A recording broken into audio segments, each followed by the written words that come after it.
This for all my people struggling with addiction here, because somebody's asked me to do this video. It's quite simple how to beat addiction. Um, you got to raise your energy level. That's really what it comes down to. If your energy is high, your will be high. And again, if you're eating correctly, you're giving it space 4 or 5 hours before sleep, you'll be waking up with higher energy. You should have immediate energy, high energy as soon as you wake up. That should be the basic, not a peak of energy, but a high energy point in your day as soon as you wake up. And you shouldn't be eating as soon as you wake up, because that's going to break your energy to process that food. As soon as you wake up, you want to get some sunlight and some fresh air. That'd be the first things you want to do.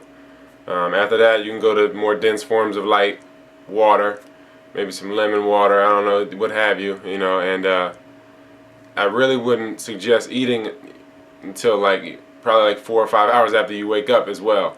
Just drink fluid, just drink water, just fluid. Okay, I'll leave it at fluid, because a lot of people can't even fathom not eating for that long.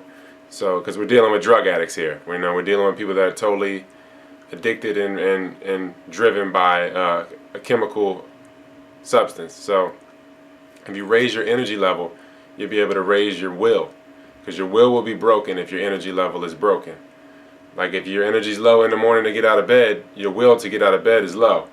So if your energy is being broken, you're eating at the wrong times and things of that nature, you go to smoke, that'll break your energy some more, so your will is broke even more. Then you get into, you get into chain smoking. That's how it was when I was smoking. So you get into chain smoking when you break your energy like that, and then you get into the cycle. Basically it's just a cycle. Once you break that energy, you just continue to break it, and your will gets less and less and less and less, and you just keep giving in. You give in one time, you continue to give in. It's the ripple, and then you got to see through it. You got to get to the point where there's a crossroads, and you can make a new cycle. I mean, if you have the will and the energy to do it immediately, then you can do that. But some people, they're caught up in vicious cycles with addiction. So it really just comes down to raising the energy level. And if it comes to alcohol, you have to reduce your refined sugars, your starches, your carbs. You have to get rid of those. You reduce those gradually, because I know that is the toughest drug to quit, starch. So if you reduce that, your starch more and more, you'll drink less and less. If you don't eat starches at all, you will get drunk in no time. So it's just going to reduce your consumption of starch, alcohol, same thing. So it's going to just reduce that over time, and then you'll get to a point where your will be greater, to where you can make a decision to finally say no and keep put it down and keep it down. And with smoking just comes from either feeling totally depressed or feeling righteous, or both. So that's what smoking comes from. Total depression. You'd rather take in smoke than breathe air. Smoke is never good. It's never good to inhale smoke. Go stand in a burning building. It's not good to inhale smoke in any form. Anybody that's a cannabis advocate, you should be taking it in whole form. You already know this.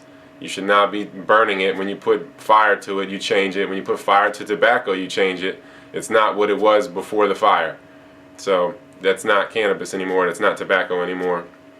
So when it comes to smoke, and it's definitely a willpower thing. It's definitely keeping your energy at a certain level. Just keep pushing it off. That's how I did. I would just always be like, 5 minutes. Give it 5 minutes and win that moment.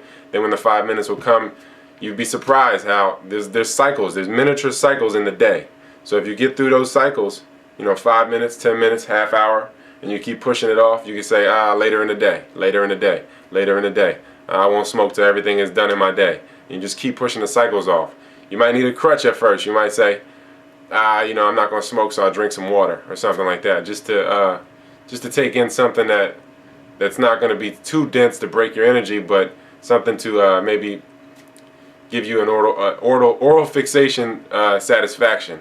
So that's really what it comes down to. Win the small cycles. You have cycles all day long, little miniature cycles throughout your hour. And as long as you win those little ones, you can keep pushing it off and pushing it off and pushing it off until you no longer desire the chemical. And you just have to give the body a chance. That's really what it comes down to, giving the body a chance. And when it comes to hard drugs like cocaine and things like that, it really, you really want to start from your diet. You really have to start totally from the diet and work your way up to the drug, because those harder drugs are going to be even harder to quit. because they're more chemically addictive. So you have to start from the diet, when you're eating, and know that these little cycles that you just have to win, and just win those, and acknowledge the wins, but don't get caught up in the minor success. Just acknowledge it, and pat yourself on the back a little bit, but just know that if you win the small cycles, you just make them bigger and make the bigger cycles until you haven't smoked in a month, you haven't drank in a month, and then it's 2 months, and then you just put it together with half a year, and then you get to that point where you totally, it's not even a thought anymore, it's not even part of your life, and it's totally out of the body, because every now and again the body, it regenerates. So when it's regenerating, if you're bringing a substance in during that regeneration period, you're taking it on into the next cycle, the next major cycle for the body. So you brought the substances in with this next cycle, so it's just going to be even harder to quit it, because so now you're going to come into a whole new brand new cycle where the body was going to regenerate, but now it's brought a chemical additive or addiction with it. So just win the small cycles. Just win the small cycles and focus on the now, and try to get in a better environment. That really helped me, get in a better environment, getting around different people, or being totally alone. That's what really helped me. So I hope that helps y'all.